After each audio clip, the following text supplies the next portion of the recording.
វិញ abstract noun គឺនាមដែលយើងមិនអាចចាប់បានប៉ះបានកាន់បានទេគឺយើងសំដៅតែលើគុណភាពគំនិតយោបល់តែប៉ុណ្ណោះបាទអូខេបងប្អូនឧទាហរណ៍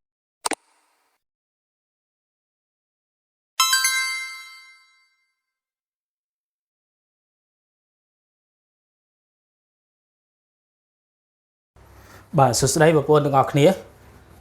ថ្ងៃនេះវីដេអូនៅក្នុង channel Easy English ខ្មែរនៅក្នុងថ្ងៃនេះគឺបន្តវេយ្យាករណ៍ជូនបងប្អូនទាំងអស់គ្នាដើម្បីសិក្សារៀនសូត្រទាំងអស់គ្នាអញ្ចឹងថ្ងៃនេះគឺយើងមកនិយាយអំពីនាម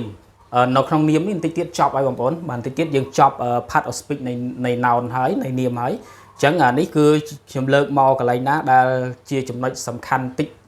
បន្តិចបន្តួចដើម្បីបំរើឲ្យបងប្អូនទាំងអស់គ្នាដែលត្រូវការពេលខ្លះបងប្អូនគិតថាអូនាមនេះគឺវាមិនពិបាកទេប៉ុន្តែគឺខ្ញុំសូមញែកជូនបន្តិចបន្តួចបាទតាមអ្វីដែលជាបទពិសោធន៍ដែលខ្ញុំធ្លាប់បានបង្រៀនបាទអញ្ចឹងបងប្អូនមើលនៅក្នុងថ្ងៃនេះគឺយើងនិយាយអំពី concrete and abstract noun បាទ concrete noun and abstract noun អញ្ចឹងនេះយើងចូលទី1គឺ concrete noun អញ្ចឹង concrete noun នេះគឺនាមរូបិយនាមដែលមានរូបរៀងយើងអាចចាប់បានប៉ះបានកាន់បានបាទនេះគេហៅថានាមរូបិយបងប្អូនបាទហើយនៅក្នុងនាមរូបិយនេះគឺឧទាហរណ៍ដូចជា bag carpet door flower grape grape ហ្នឹងគឺយើងអាចប៉ះបានចាប់បានទេណា hand leg monkey orange pen road shoes នាមទាំងអស់នេះគេឲ្យឈ្មោះថាជា concrete នាម concrete noun អញ្ចឹង concrete noun ហ្នឹងគឺដែលយើងអាចចាប់បានប៉ះបានកាន់បានហើយមើលឃើញបាទអញ្ចឹងគេឲ្យឈ្មោះថាជានាមរូបិយនាម concrete noun អូខេអញ្ចឹងយើងមើលមួយទៀត abstract noun យើងប្រៀបធៀបគ្នាទាំងពីរនេះបងប្អូនមួយនាមរូបិយមួយនាមអរូបិយអញ្ចឹងយើងមើល abstract noun អញ្ចឹង abstract noun នេះគេហៅថានាមអរូបិយបងប្អូនបាទនាមអរូបិយអញ្ចឹងនាមអរូបិយគឺយើងសំដៅទៅលើតែគុណភាពទេបងប្អូនបាទ quality យើងអត់មានមើលឃើញអត់មានចាប់បានអត់មានប៉ះបានទេគឺយើងសំដៅទៅលើពាក្យហ្នឹងគឺសំដៅទៅលើតែគុណភាពបាទគេហៅថា quality ឬក៏ concept or idea ឬក៏គំនិតយោបល់អូខេអញ្ចឹងគឺនាមនឹងអត់អាចមានរូបរាងចាប់បានប៉ះបានកាន់បានទេបងប្អូនបាទអញ្ចឹងបងប្អូនចំណាំនៅក្នុង concrete noun នេះគឺបែបមើលឃើញចាប់បានប៉ះបានកាន់បានតែបែរមក abstract noun វិញ abstract noun គឺនាមដែលយើងមិនអាចចាប់បានប៉ះបានកាន់បានទេគឺយើងសំដៅតែលើគុណភាពគំនិតយោបល់តែប៉ុណ្ណោះបាទអូខេបងប្អូនឧទាហរណ៍ដូចជាពាក្យថា anger កំហឹងគឺបងប្អូនមិនអាចចាប់បានប៉ះបានកាន់បានទេបញ្ជាក់អំពីហៅថា mental ចេញពីចិត្តមកវិញដែលហៅថាកំហឹងការខឹងសម្បាអូខេ beauty នេះគឺយើងមិនអាចចាប់បានប៉ះបានកាន់បានទេគឺយើងមើលឃើញស្អាតថាស្អាតមើលឃើញមិនវាស្ដែងចេញតាមលក្ខណៈរូបរាងស្ដែងចេញតាមលក្ខណៈបើនិយាយពីបទចម្រៀងតែ beauty ដូចគ្នាដែរប៉ុន្តែក៏ពីរោះស្ដាប់ពីរោះហ្មងណាអានឹងគេហៅថាគុណភាពរបស់វាបាទ beauty សម្ផស្សណាសម្រស់សម្ផស្ស courage courage លើកទឹកចិត្តការលើកទឹកចិត្តនេះគឺមានន័យថាអត់មានរូបរាងអាចប៉ះបានចាប់បានកាន់បានទេបងប្អូនបាទនៅក្នុងករណីនេះគឺយើងគ្រាន់តែដឹងថាវាជានាមមួយអរូបិយគឺនាមដែលលើកទឹកចិត្តនាមដែលជំរុញទឹកចិត្តអូខេណាពាក្យដែលលើកសរសើរពាក្យដែលលើកទឹកចិត្តឲ្យធ្វើអ្វីមួយឲ្យបន្តដំណើរអ្វីមួយគេហៅថាជា courage មួយទៀត danger នេះគឺការគ្រោះថ្នាក់អញ្ចឹងការគ្រោះថ្នាក់នេះគឺมันអាចនឹងមានរូបរាងចាប់ប៉ះកាន់បានទេបងប្អូនបាទអានេះអញគេហៅថាជា abstract noun បាទ abstract noun fear នេះគេហៅថាភាពភ័យខ្លាចបងប្អូនអញ្ចឹងភាពភ័យខ្លាច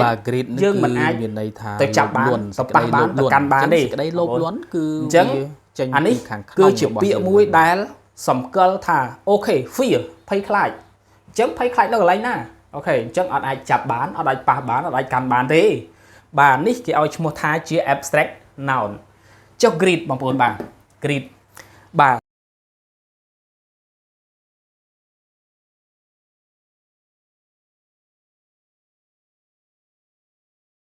chẳng việc còn tay chi tranh mò chi lệ cả nạ sẵn than bài cái hạt tha chi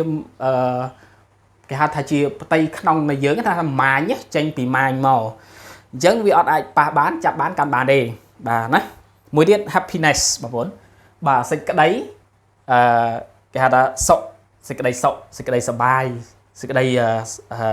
trade o miền sập hiện mông quần miền cái hạt tha miền sập hiện miền quần rồi có vậy đây là o chẳng với chiบัญชีอมปีกุนเพียบมวยบัญชีอมปี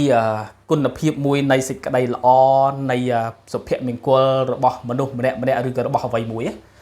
จังวิออนอาจับบานปะบานการบานตีนี่ก็เอาชั่วโมงท่าชื่อ abstract noun จังยังเท่าเทียบគ្នាជាមួយនឹង abstract noun ជាមួយនឹង concrete noun จัง concrete noun វាប៉ះបានចាប់បានកាន់បានវាជាវត្ថុវាជាមនុស្សវាជាស្អីស្អីបោះប្រើប្រាស់ជាដើមអានេះគេហៅថា concrete noun បាទដល់ពេលមក abstract noun គាត់តែលឺតែរូបសំទោសបាទគាត់តែលឺតែឈ្មោះតែមិនអាចមានវត្ថុនោះឬក៏មិនអាចមានរូបរាងដែលអាចចាប់បានប៉ះបានកាន់បានទេបងប្អូនបាទមួយទៀត loyalty loyalty នេះគឺភាពស្មោះត្រង់ភាពស្មោះត្រង់គឺមានន័យថាបញ្ជាក់ទៅលើគុណភាពមួយរបស់មនុស្ស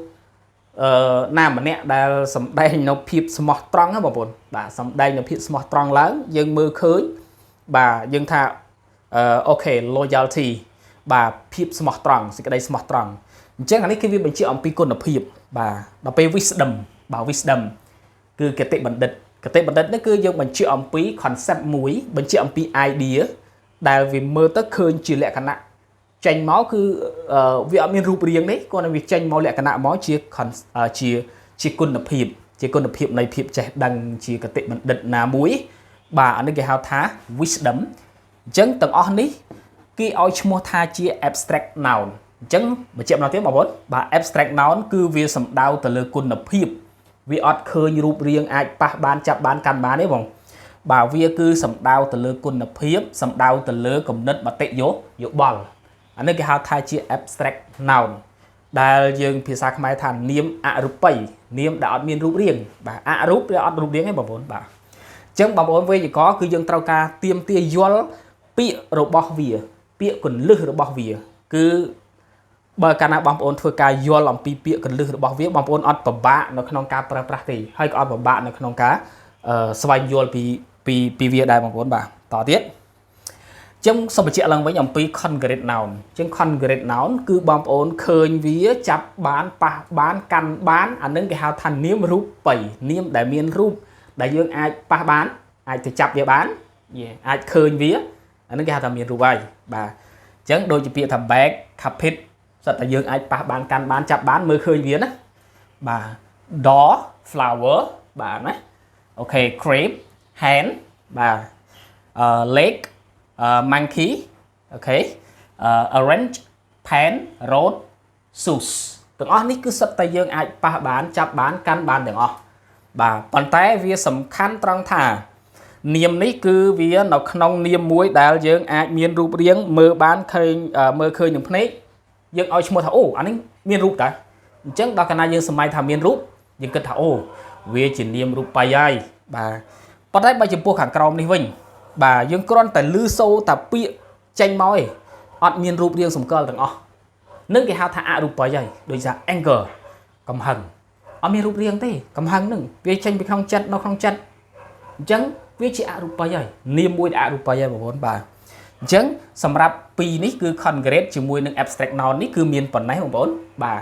តែបងប្អូនត្រូវចាំចំណុចកន្លឹះថ្មីខ្លីៗមួយឲ្យជា tip ជាកន្លឹះខ្លីៗមួយបងប្អូន